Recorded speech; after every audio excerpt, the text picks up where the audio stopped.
پیغمبر بے شک ہم نے اس قرآن کو آپ کی طرف حق کے ساتھ نازل کیا ہے۔ فاعبدوا اللہ، بس آپ اللہ کی عبادت لگے مخلصاً لہ الدین، اخلاص کے ساتھ۔ یقیناً چاہے وہ عبادت پروردگار ہو، بندگی الہی ہو، دعا اور مناجات ہو، یا اور دوسرے کارہائے خیر اور نیک ہوں، ان کارہائے خیر اور نیک میں، دعا و بندگی میں اخلاص کا پایا جانا ضروری ہے۔ اور وہ بھی نہیں کہ اخلاص ابتدائے عمل میں پیدا ہو گیا، آخر عمل میں کوئی بات نہیں، ابتدا میں کوئی خیر و خبر اخلاص نہیں تھی، بیچ میں تھوڑا سا خوف خدا ہوا اور اخلاص کی طرف مائلہ نہیں۔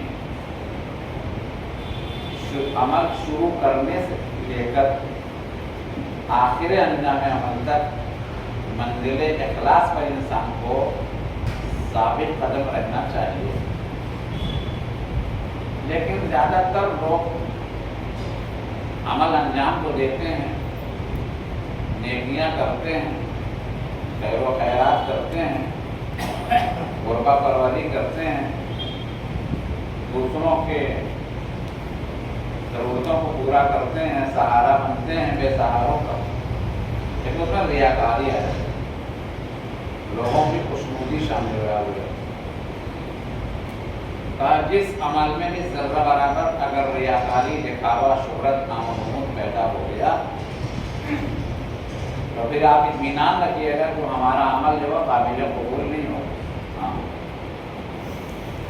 نہ آیت اس بات کا اعلان کرتی ہے کہ ہمارا ریاکارانہ عمل جو اللہ کی بارگاہ میں قبول ہوگا، نہ کسی حدیث اور روایت میں ملتا ہے کہ ہم ریاکارانہ عمل جو اللہ کی بارگاہ میں قبول کروا لیں گے۔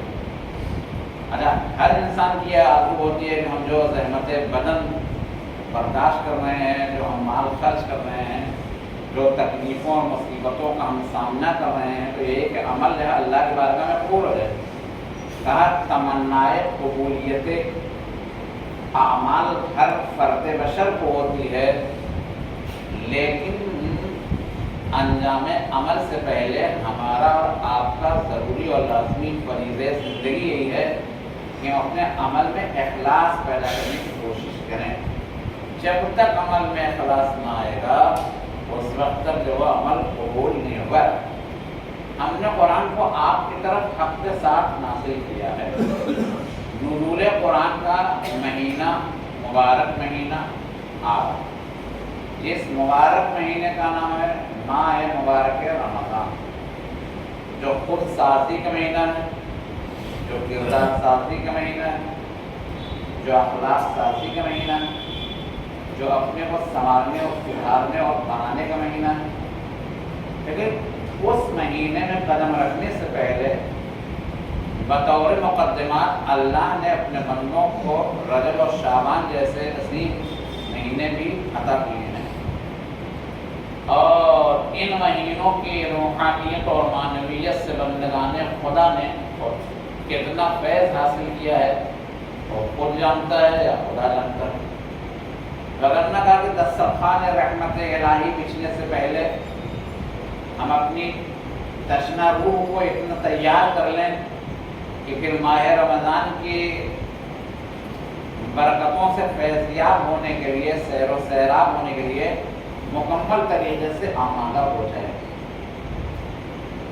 جب تک انسان کے اندر توجہ پیدا نہ ہوگی اس وقت تک توفیق عطا نہیں ہوگی، اور اگر توفیق کارہ خیر، اعمال خیر نہیں ہے تو دعا کرنا چاہیے بندگان خدا کو بارگاہ خدا میں کہ میرے مالک تو ہمیں زیادہ سے زیادہ توفیق عنایت کر کہ ہم زیادہ سے زیادہ نیک اعمال اپنی مختصر سی زندگی میں انجام دے سکیں۔ مل جل کر صلوات بھیجیے محمد و آل محمد۔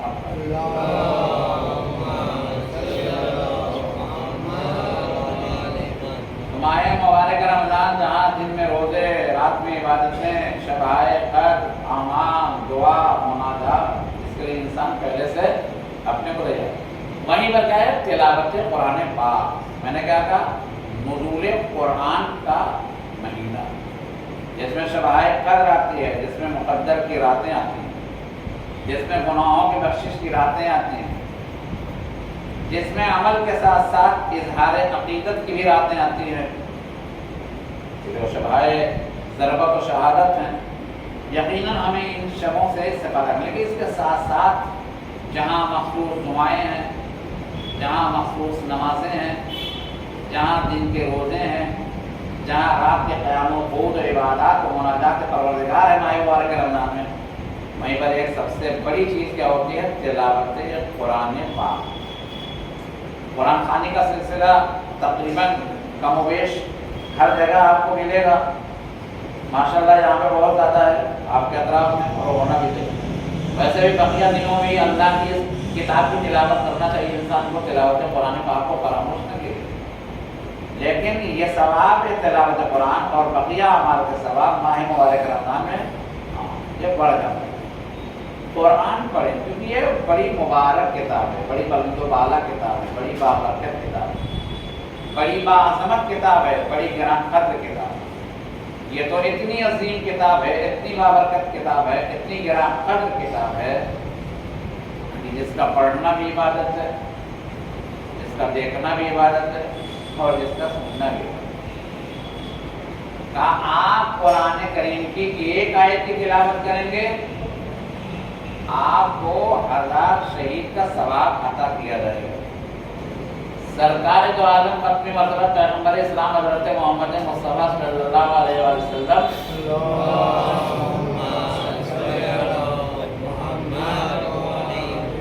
یا سلمان علیک بقراءۃ القرآن، پیغمبر فرماتے ہیں سلمان تم قرآن پڑھو. فإن قراءته کفارۃ للذنوب، اس لیے کہ قرآن کا پڑھنا کہ تمہارے گناہوں کا کفارہ ہے. قرآن پڑھنے والوں سے اللہ راضی ہو جاتا ہے، جنت اس کی مشتاق ہو جاتی ہے، اس سے گناہ بخش کیے جاتے ہیں. یقیناً تعلیمات قرآن اور تعلیمات اہل بیت پر عمل کرنے کے بعد ہی ہم اور آپ اس مختصر سی زندگی میں اپنی عاقبت اور آخرت کی بڑی زندگی کی تیاری کر سکتے ہیں. صرف قرآن لے کے چلو گے بھٹکتے رہو گے، منزل تک نہیں پہنچ پاؤ گے. لیکن قرآن کے ساتھ ساتھ، قرآن ثابت کے ساتھ ساتھ جب قرآن ناطق کے دامن سے وابستہ ہو جائیں گے تو پھر ہم اپنے جو راستے کو طے کر سکتے ہیں اور مشخص کر سکتے ہیں صحیح سے. ایک ہوتا ہے اعراف الطریق، ایک ہوتا ہے ایصال المطلوب. اعراف الطریق کا مطلب یہ ہوتا ہے کہ راستہ دکھانا، ایصال المطلوب کا یہ ہوتا ہے منزل تک پہنچانا. کیا ہر انسان یہ چاہتا ہے کہ صرف راستے میں چلتا ہی رہے یا اپنی منزل تک پہنچ جائے؟ نہیں، خواہش ہوتی ہے راستے میں طے کر کے مسافت طے کرے منزل تک پہنچ جائے. تو کہا اعراف الطریق، قرآن ہے اعراف الطریق، یعنی قرآن راستہ دکھلاتا ہے لیکن اہل بیت علیہ السلام منزل کمال تک پہنچاتے ہیں. یقیناً ہمیں ضرورت ہے تعلیمات قرآن اور تعلیمات اہل بیت پر عمل کرنے. جتنا ہم اپنے کو قرآن اور اہل بیت سے نزدیک کریں گے، قرآن کو پڑھنا، قرآن کے بتائے ہوئے راستے پہ چلنا، قرآن کی باتوں پہ عمل کرنا، تعلیمات اہل بیت کو اپنی زندگی میں پیدا کرنا، اس پر گامزن رہنا، ثابت رہنا، یہ ہمارے اور آپ کے لیے ضروری چیز ہے. کسی بھی عمل خیر کے لیے اور اس کو قبول کروانے کے لیے پہلی شرط و شروط یہ ہے اخلاص. آپ نے ہزاروں آدمی کھانا کھلا دیا ہے امام حسین صاحب کے نام، لیکن ایک ہلکی سے شہرت کے نفس نے بڑھکایا، جذبات نے برگلایا، شیطان نے ابھارا اور ہلکی تو آگے گئے. کاش کوئی کہتا بڑا اچھا کھانا تھا اور ماشاءاللہ کیا کہنا، سبحان اللہ، بس معاملہ نہیں. نام حسین میں کھلا دیا، اللہ کی راہ میں دے دیا بس. لیکن یہی تو آپ کا مسئلہ سب ہو جاتا ہے اخلاص. تو منزل اخلاص آسان نہیں ہے اتنا زیادہ. اچھا ہوتا کیا ہے کہ آج کل جو ہو کتنے افراد آپ کو ایسے ملیں گے کہ جو دین کو اپنی مرضی سے چلانے کی کوشش کریں. یاد رکھیے گا دین کو اپنی مرضی پر چلانے کے لیے بڑے سے بڑے شہنشاہ و بادشاہ وقت بھی نہ کر سکے، بڑے سے بڑے حکمران وقت بھی نہ کر سکے، نہیں، دین کو آپ اپنی مرضی میں نہیں چلا سکتے، آپ اپنے کو دین کی مرضی میں ڈالیے، ہو ہی نہیں سکتا۔ سلطنتیں مٹ گئی، حکومتیں ختم ہو گئیں، خزانے خالی ہو گئے، ہاں کچھ نہ کرتا، دین کو آپ نہیں کرتا، کیونکہ اس دین کو زندہ رکھنے کی ضمانت اللہ نے لی، تو پھر باقی راستہ ہمارے لیے کیا ہے؟ صرف تعلیمات دین، تعلیمات قرآن، تعلیمات اہل بیت پر ہم چلیں، اپنی مرضی والا دین اپنے پاس ہے، وہ نہیں چل رہے، باقی جب ہم وہ نہ چلے گا تو جو قرآن نے بتایا صحیح سے نہ چلے انسان، کیوں ہم انہیں کتنا پریشان کرتے ہیں، زحمت بھی کر رہے ہیں، پیسہ بھی خرچ کر رہے ہیں، پریشان بھی ہو رہے ہیں، مصیبتوں کا سامنا بھی کر رہے ہیں، پریشانیوں کا ڈٹ کے مقابلہ بھی کر رہے ہیں، مان لو آپ نے کوئی ملا ہی نہیں، کہا نہیں، آپ جتنا دین نے بتایا، جتنا قرآن نے بتایا، جتنا اہل بیت نے بتایا، جتنا مبلغین، مقررین، واعظین بتاتے ہیں، جتنا آیات و روایات بتاتے ہیں، جتنا حدیث اہل بیت ہمیں اور آپ کو وہ ہم عمل کریں اس کو، اپنی بہت زیادہ جو منطق جو وہ ان دین کے معاملات میں لانے کی کوشش نہ کریں، ہاں اس لیے کہ وہی لوگ گمراہ ہو جاتے ہیں اور گمراہ کرتے ہیں جو اپنے ذہنی منطقوں کو دین کے راستوں میں لاتے ہیں، یہ سوائے یہ کہ کھاٹے کے دنیا والا کر دونوں نہیں کام کرا۔ اخلاص سے عمل میں بہت ضروری اور لازمی ہے۔ آئیے دو چار منٹ میں اخلاص کی تشریح کرتے ہیں۔ دیکھیے اس کی جو کہی اخلاص یعنی سب سے پہلا جو سوال ہوتا ہے اخلاص یعنی کہ اخلاص یہ ہونا ہے کہ عمل کے خیر کو کوئی بھی ہونا چاہتے ہیں وہ صرف اور صرف اللہ کی رضا کے لیے، کیا صرف اور صرف اللہ کی خوشی میں۔ کسی یتیم کو مٹھی باندھ کے آپ نے اس کی فیس دے دیا 1 مہینے کی، کیا ہے اس کے ماں خوش ہو جائیں، باپ خوش ہو جائیں، لڑکا جو ہمیں جو کے سلام کرے ہاتھ چھونے لگے، آپ نے ضروری سمجھا، آپ نے پہلی بار جو مدد جو کرو یتیم ہو جائے نا تو صحیح رقم ہوا، ادھر ادھر کرو پیسہ اس سے کوئی نہیں ملتا، تاکہ آپ اس کے جو اس کی ہیلپ کر رہے ہیں آپ کی نیت سے بس بھی ہونا چاہیے اللہ کے لیے۔ یہ بچہ مستحق تھا، بچہ ذہین تھا، بچہ ہوشیار تھا، ماں باپ اس قابل تھے نہیں کہ اس کی پڑھائی کو آگے بڑھا سکے، آپ نے دیکھ لیا، یہ کسی سے کہیے نہیں، دل میں یہ تمنا نہ ہو کہ اس نے جو ایک شکریہ وہ شکریہ اس کا ادا کرنا یہ اس کے لیاقت نہ کرے، یہ اس کی کم درجی ہے، توجہ فرمانا ہے، لیکن ہم خواہش مند رہے شکریہ کے یہیں سے معاملہ گڑبڑ ہو جاتا ہے۔ مگر اخلاص، تو اخلاص کے مفہوم یہ ہے کہ انسان صرف اور صرف اللہ کے لیے کی رضا کے لیے عمل کو انجام دے، اور سب مسئلہ ہوتا ہے۔ اخلاص کیا ہے کہ ایک پتہ دیکھیں اس کے کئی قسمیں ہیں، پتہ ہم عمل انجام دیتے ہیں للہیت ہونا چاہیے، کیا عمل ہم للہ، اگر عمل للہ ہے صرف اور صرف للہیت رضا خدا خوشنودی پروردگار ہے تو اسے بھی کہتے ہیں کیا، اس میں اخلاص اسے بھی کہتے ہیں، اخلاص کی کئی قسمیں ہیں۔ قرآن کریم کی آواز ہے قل ان صلاتی و نسکی و محیای و مماتی للہ رب العالمین، اے میرے پیغمبر آپ کہیے، نماز سے پہلے مقدمات پہلے انسان فوراً دے نماز نہ شروع کرے، پہلے آپ کہیے استغفر اللہ ربی و اتوب الیہ لا حول ولا قوت الا باللہ العلی العظیم اعوذ باللہ من الشیطان الرجیم۔ یہ قول ان صلاتی و نسکی و محیای و مماتی، میرے معبود، میری نماز، میری عبادت، میری زندگی، یہ سب صرف اور صرف تیرے لیے، کیونکہ ایک بار یہ انسان نہ اپنے رابطے الہی کو پیدا کرنا ہے، اسے رابطہ نہیں کرتا، پہلے آپ کو روح کے اعتبار سے، فکر کے اعتبار سے، توجہ کے اعتبار سے بالکل حاضر و ناظر جانے کس کی بارگاہ ہے بے نیاز میں ہم اپنے سر نیاز کو خم کر رہے ہیں، وگرنہ انسان کے جسم کے بلند ترین حصے کا نام ہے پیشانی، اور وہ پیشانی بلند ترین حصے جسم کو بندے پروردگار خاک پر رکھ کے کہتا ہے سبحان ربی الاعلی و بحمدہ، اپنے پروردگار کی عظمت و جلالت کا اعلان کرتا ہے، اس کی پاکیزگی کا اعلان کرتا ہے۔ ذرا آپ اس کے اللہ الوہیت کو پہچانی ہے، کس کے سامنے سر تو انسان کو حیران یہ ہم کس کا سجدہ کر رہے ہیں، کس کے سامنے ہم رکوع کر رہے ہیں، کس کے سامنے ہم تواضع کر رہے ہیں. تو بندگی قول ان صلاۃ، یہ میرے پیغمبر آپ کہیے بے شک میری نماز ہے تیرے لیے، میرے بندگی تیرے صلاۃ تیرے، اور سگے و محیا، میری زندگی بھی تیرے لیے، میری موت بھی تیرے لیے. سب یہ بتائیے انبیاء الہی، اولیاء پروردگار، ائمہ اطہار علیہ السلام، امام معصوم علیہ السلام کا کوئی بھی عمل آیا للہیت سے ہٹ کے قابل تصور ہو سکتا ہے؟ نہیں، کوئی نہیں سکتا. معصومین علیہ السلام کے اعمال، معصوم نبی بھی ہیں، معصوم امام بھی ہیں، معصومہ صدیقہ طاہرہ بھی ہیں، معصومہ حضرت مریم بھی ہیں.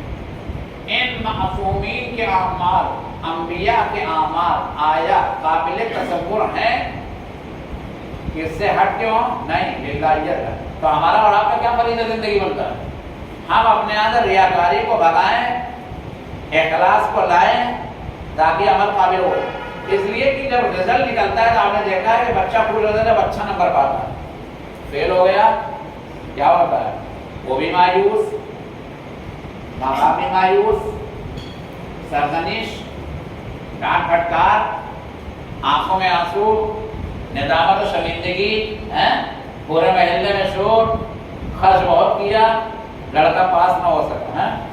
لیکن اگر جو بہترین رزلٹ ہے واہ صاحب 90% نمبر، کیا کرنا، سبحان اللہ، فلاں کے لڑکے کو دیکھیے، فلاں کے نواسے دیکھیے، فلاں کے پوتے کو دیکھیے، کیا کہنا، فلاں کتنا اچھا ذہین ہوشیار، کتنا بہترین نمبر لایا ہے، کیا کہنا. دیکھو بیٹا تمہیں بننا ہے تو ایسے ہی بننا ہے، تم بھی ایسے ہی پالو. ایک جو آئیڈیل، ایک نمونے کے طور پہ وہ بچہ جو وہ دوسرے بچوں کے لیے پیش کیا جائے گا، ایسا بھی کریں گے اور سب جب کیا وہ سینہ تان کے کریں گے، خوشی سے پورے سمائیں گے نہیں. یہی حال ہمارا اور آپ کا ہوگا.